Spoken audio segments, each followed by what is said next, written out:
Kumusta ulit mga kailian? Lika, samahan niyo ulit ako ngayon. Punta tayo ng Baguio, which is the summer capital of the Philippines. Tara, damo tayo ng Cannon Road. A few moments later. Mount Costa.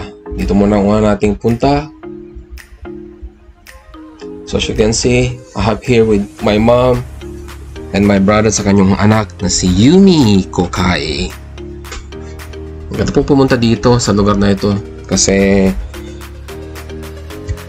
marami siyang puno, and if you like flowers, gardens, it's a good place as well to stand by.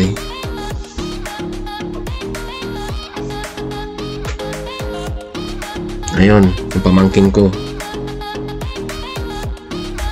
Yan, mga flowers nila, di ba gaganda?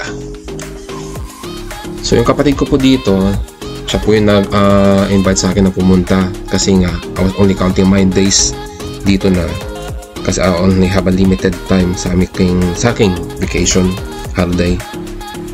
Pero this time I didn't have with me my family, my own family, kasi noon na yung asawa ko at saka yung anak namin doon sa Bacolod, which is my wife's from.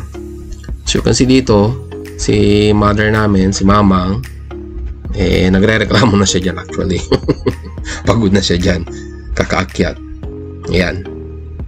Pero malakas pa naman si mamang, which I thank God for her life as well.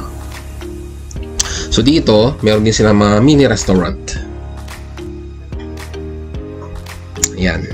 Kumain po kami actually doon, pero hindi ko na po siya nag-videohan. So ito, actually, patapos na po kami dito, pauwi na kami. Ni-entertain lang namin yung pamangkin ko dahil nabuboring na ata siya dito.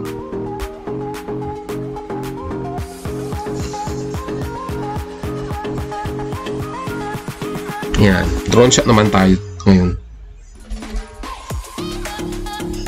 Maganda yung lugar, as you can see, napapalibutan po siya ng mga puno. It's very relaxing to the eyes, very relaxing to the mind, stress-free. Medyo may pagkalayo nga lang siya ng konti. But you need to drive papunta dito for that you can see and view the place.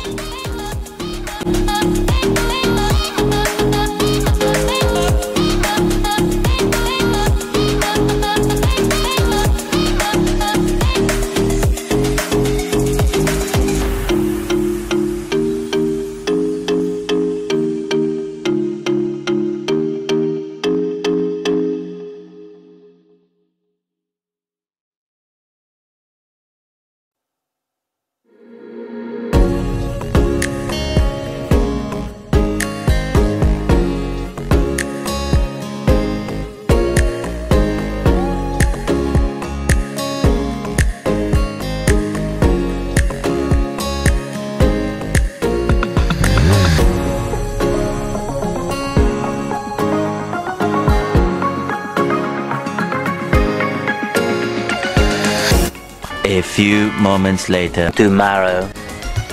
Yeah, so the next day we went to Cannon Road in Baguio City again. So they said that this will be a shorter route going in and out of Baguio. So once the road is totally finished, it will be much more easier for everyone to reach Baguio on time. Pero ito po ginagawa, under construction pa lang siya, so hindi pa siya totally finished. As you can see, hanggang dyan lang muna kami dahil hindi pa nga po siya tapos. And look at the view, my gosh, so green, all the mountains. And this one naman po, nasa central na tayo. Well, that's just a short trip in Baguio City this time, and thank you for subscribing and watching po again. Till our next video. Thank you. God bless. Bye.